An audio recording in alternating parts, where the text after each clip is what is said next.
नमस्कार दोस्तों। देखिए, कर्नाटक का जो चुनाव है इस समय पूरे उठान पर है। जिसे कहना चाहिए कि सब पार्टियों ने अपनी पूरी ताकत झोंक दी है। अभी पिछले सप्ताह की बात है, नरेंद्र मोदी कोच्चि गए थे, केरल में गए थे। वहाँ पर वाटर मेट्रो का उद्घाटन किया था, वंदे भारत ट्रेन को हरी झंडी दिखाई थी, कुछ और भी कार्यक्रम थे, एक युवाओं का सम्मेलन था। तो जब उस कार्यक्रम में नरेंद्र मोदी पहुँचे थे, केरल के लुंगी धोती वाले जो अंदाज है अपना वो पहनकर, तो उस समय कुछ नेताओं ने ये कहा था कि नरेंद्र मोदी कर्नाटक का चुनाव छोड़कर केरल जा रहे हैं और उन्हें चुनाव प्रचार तो यहाँ पर करना चाहिए। वो प्रचार कर रहे हैं वहाँ पर। क्यों? क्योंकि उन्हें पता है कि कर्नाटक हार रहे हैं, इसलिए यहाँ आने की ज़रूरत नहीं है। और अब जब मैं आपसे बात कर रहा हूँ, जब मैं ये वीडियो बना रहा हूँ, तो नरेंद्र मोदी विजयनगर में एक बड़ी जनसभा को संबोधित कर रहे हैं। विजयपुरा में बड़ी संबोधित कर रहे हैं बड़ी जनसभा को, जो कर्नाटक में ही है। इसके अलावा जो भाजपा के राष्ट्रीय अध्यक्ष हैं जेपी नड्डा, वो कलाघटकी इलाके में एक सभा को संबोधित कर रहे हैं, रोड शो कर रहे हैं। और जो गृह मंत्री हैं अमित शाह, वो मदिकेरी में एक रोड शो कर रहे हैं। और ये पिछले 2-3 घंटे के अंदर की चीज़ें बता रहा हूँ आपको कि पार्टी के जो 3 सबसे पावरफुल लीडर्स हैं, प्रधानमंत्री मोदी, गृह मंत्री अमित शाह और पार्टी के अध्यक्ष जेपी नड्डा, तीनों के तीनों कर्नाटक में हैं। तो कांग्रेस वाले क्या होता है कि कई बार जोश में आकर ऐसी बातें कह देते हैं, वो ये भूल जाते हैं कि नरेंद्र मोदी जब चुनाव प्रचार में आते हैं तो वो चुनाव के आखिरी समय में आते हैं, जब चुनाव प्रचार लगभग मतदान के तरफ बढ़ रहा होता है। और अभी तो मतदान में भी काफ़ी समय बाकी है, तो नरेंद्र मोदी मैदान में उतर चुके हैं। कांग्रेस वाले पहले से ही उत्साह में, अति उत्साह में आकर इस तरह की चीज़ें कहने लगते हैं। दूसरी ओर कांग्रेस वाले अभी कुछ दिन पहले तो ये कह रहे थे कि बीजेपी के बड़े बड़े नेता यहाँ पर प्रचार के लिए इसलिए नहीं आ रहे हैं क्योंकि कर्नाटक में उन्हें हार नज़र आ रही है। और कल कांग्रेस के जो सीनियर लीडर्स हैं, ये जो मुकुल वासनिक वगैरह हैं, पवन बंसल, ये सब लोग गए थे कहाँ? चुनाव आयोग में, दिल्ली में। चुनाव आयोग में गए और चुनाव आयोग में लिखित में इन लोगों ने चुनाव आयोग से अपील करी कि साहब, योगी आदित्यनाथ उत्तर प्रदेश के जो चीफ मिनिस्टर हैं और अमित शाह, इन 2 लोगों को चुनाव प्रचार करने से बैन किया जाए। देखिए क्या इनकी बातें सुनिए ज़रा कांग्रेसियों की, क्योंकि इनका मानना है कि ये बहुत ही अजीबोगरीब भाषा बोलते हैं, भड़काऊ भाषा बोलते हैं, और जहाँ पर भी ये जाते हैं वहाँ पर ये नफ़रत फैलाते हैं, वैमनस्य फैलाते हैं। इस तरह की बातें वो कहते हुए नजर आए। अब कोई इनसे ये पूछे कि जब आपकी पार्टी के अध्यक्ष मल्लिकार्जुन खड़गे नरेंद्र मोदी की तुलना जहरीले सांप से कर देते हैं, तब फिर ये लोगों के तर्क कहाँ जाते हैं? उन चीज़ों को नहीं इन्हें दिखाई देता, बस केवल अपनी चीज़ें, अपना जो मत है, अपनी जो मानसिकता है, उसी को दूसरे पर थोपना है कि साहब नहीं, योगी आदित्यनाथ को प्रचार से रोकिए। योगी आदित्यनाथ का मठों में और जो नाथ समुदाय है उसमें ज़बरदस्त पकड़ है।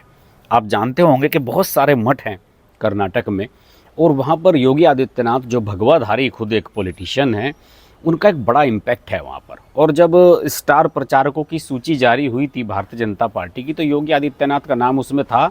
और मुझे एक भाजपा के नेता ने बताया था कि कर्नाटक के ज़्यादातर लोग, ज़्यादातर जो वहाँ के प्रत्याशी हैं, वो ये कह रहे हैं कि साहब हमारे यहाँ प्रचार के लिए योगी आदित्यनाथ को भेजिए। योगी आदित्यनाथ को क्यों भेजें?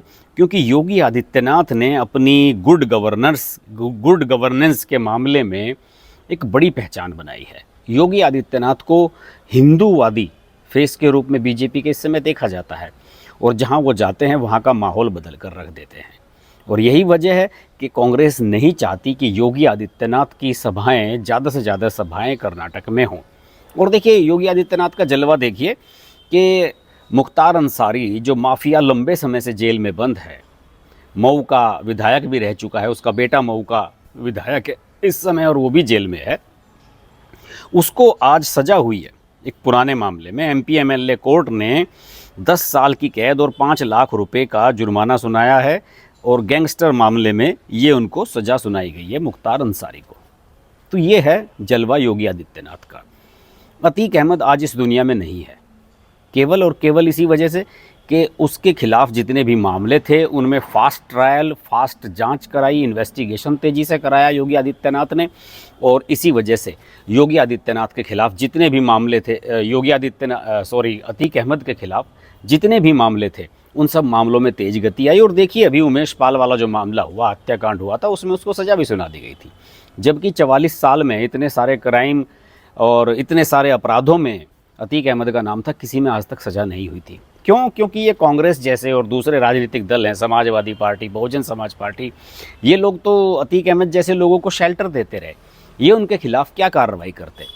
वो अलग बात है कि अतीक अहमद की हत्या 3 लड़कों ने कर दी, वो अलग मुद्दा है, लेकिन इतना तो मानना होगा कि अतीक अहमद के गैंग को फिनिश करने में, अतीक अहमद के साम्राज्य को ख़त्म करने में योगी आदित्यनाथ पिछले 2-3 साल से लगे हुए थे। उनके समर्थकों के घरों पर बुलडोज़र चलवाना, जो उसके जिन नामजद लोग हैं, फरार लोग हैं, उनके घरों पर बुलडोज़र चलवाना, ये सब योगी आदित्यनाथ ने किया। और योगी आदित्यनाथ की जो गुड गवर्नेंस है, जो उनका दबदबा है, उसी की वजह से उनकी छवि ऐसी बन गई है कि वो नरेंद्र मोदी के समकक्ष खड़े हुए आज नज़र आने लगे हैं। अगर आज नरेंद्र मोदी की रैलियों की डिमांड है कर्नाटक में, तो योगी आदित्यनाथ की रैलियों की भी डिमांड है। और अमित शाह तो खैर अपने आप में मास्टरमाइंड हैं ही। अमित शाह की तो जो काबिलियत है उस पर कोई सवाल उठा ही नहीं सकता। तो कांग्रेस वाले कल तक तो ये कह रहे थे कि योगी आदित्यनाथ और नरेंद्र मोदी ये सब प्रचार करने के लिए नहीं आ रहे हैं, क्योंकि यहाँ पर कांग्रेस जीत रही है, बीजेपी हार रही है कर्नाटक में। और अब जब ये प्रचार पर उतरे हैं, और क्या खूब उतरे हैं, तो अब इन्हें डर सताने लगा है कि साहब इनका प्रचार रुकवा दीजिए, क्योंकि ये भड़काऊ भाषण दे रहे हैं। ये है कांग्रेस का दोगलापन। और इसे कहते हैं कि जब आपके अंदर कॉन्फिडेंस ना हो, जब आपके अंदर आत्मविश्वास ना हो, तब इंसान ऐसी हरकतें करने लगता है। जब वो छोटे छोटे बच्चे होते हैं ना, जब वो खेलते हैं, जब तक जीतते रहते हैं तो वो ठीक रहता है, और जब वो हारने लगते हैं तो सब, जिसे कहते हैं ना भंडा कर देना, सब चीज़ों को तोड़ फोड़ कर निकल जाते हैं। क्यों? कि यार साहब हम नहीं जीत सके तो हम किसी को नहीं जीतने देंगे। कुछ कांग्रेस की आदत ऐसी बन गई है। लेकिन वो भूल गए हैं कि अब ज़माना बदल गया है। अब वो बीजेपी नहीं है उनके सामने जो वाजपेयी जी के सामने समय में हुआ करती थी। अब ये नरेंद्र मोदी और अमित शाह की बीजेपी है। ये इसी तरीके से काम करती है और किसी का दबाव बर्दाश्त नहीं करती। देखते हैं कर्नाटक चुनाव के नतीजे क्या आते हैं। हमारी चर्चा होती रहेगी, बात होती रहेगी। आप जुड़े रहिए मेरे साथ। नमस्कार।